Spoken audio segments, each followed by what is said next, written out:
Hey guys, welcome back to my channel. Welcome to my channel. If you're new here, my name's Sarah and I'm the mom of a 20-month-old little boy. And today I'm going to be showing you around my kitchen area and showing you how we've set it up in a Montessori style.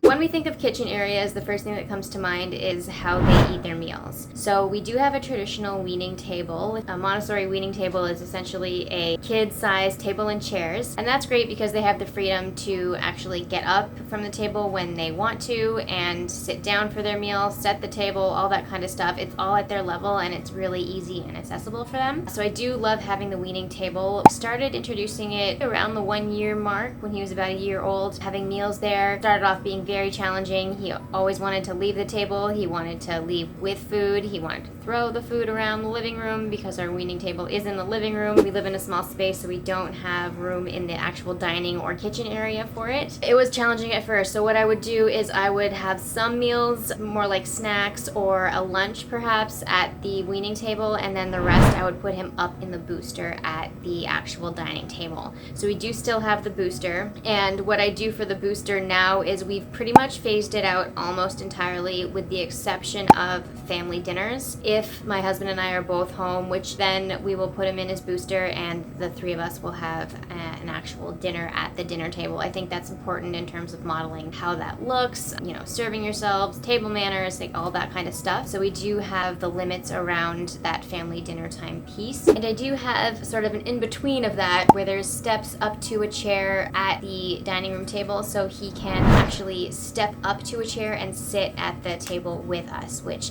is probably my favorite because then you get the best of both worlds where he gets to come and go as he pleases, but he is at the table with the family. That is a work in progress at the moment. He likes to climb up there and have meals with us, sure, but he just stands there at the table. I'm okay with that. I just let it slide, but sitting for meals is just something that he just doesn't want to do right now because toddlers like to move. I'm not really married exactly to one spot for him eating, so it really depends on the day, on his mood, on my mood, on the meal. Generally, breakfasts and lunch and snacks will be done at the weaning table or at the big table that he can climb up himself. I'll often actually give the choice. Do you want to sit at the little table or do you want to sit up at the big table? And he'll kind of just decide where he wants to set up. If we want to do more of a formal lunch, him and I, then I have a little cupboard that's actually in a cupboard that used to be where we put our DVDs, but we don't watch DVDs anymore. So I cleared that out and just put a couple of plates and bowls and spoons and stuff and a couple of placemats as well, and it's actually really perfect. I did also do a DIY version of the Montessori place setting placemat, so it's just got places where you can put the cup and the plate and all that stuff so that they learn exactly where to put everything. So what we do is we put out a regular placemat, we'll put out the Montessori placemat, and then we'll, you know, set the table together, and he's getting pretty good at it, so it's been fun to watch. And then we'll practice, you know, sitting while we're eating and all that stuff. If my patience is really high that day, then I really go to town with the weaning table. If I'm, you know, in the middle of some other stuff and maybe I'm not feeling super patient, then I'll pretty much just say, do you want to help me with the lunch? And then I'll put it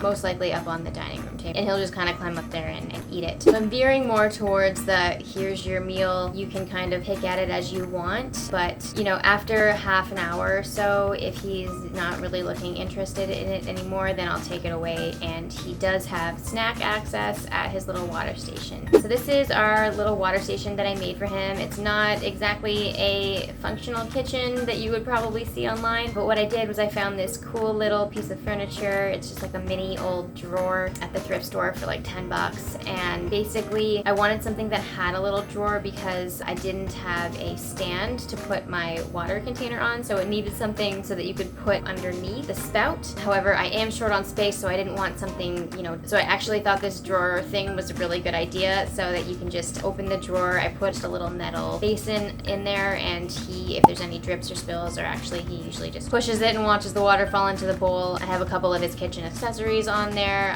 which started very basic, but I'm sort of adding more and more as I'm trusting him and sort of introducing different things there. And then underneath I just have some snacks that I feel comfortable with him having at any time, basically. So yeah, I'll let his lunch and his breakfast kind of sit out for half an hour. He'll eat most of it. Sometimes he'll go away and come back and eat a little bit more, and and then I'll kind of clear that up after half an hour or so. And then for dinner, we really do try to keep it more of like your classic style where everyone's sitting at the table. I try to encourage that everyone stays at the table until everyone's done. Pretty lax on those rules right now because he is only 20 months old, and I mean, really, like, expectation wise, we can't expect too much from them in terms of sitting down at a table for an extended period of time, but I do try to encourage that, especially around when all three of us are sitting together and we're having dinner. The other thing that I wanted to mention is our learning tower. Of course, the learning tower is used for all kinds of things, but primarily it is used in the kitchen area. So I'll pull it up to the counter and he can help me with chopping things, learning to practice cutting. He helps me with the dishes. He helps me make smoothies and bake. He'll even very, very closely supervised help me stir some things on the stove as well. So the learning tower is something that I really, really, really enjoy having around. If you don't have a learning tower, which is basically just like a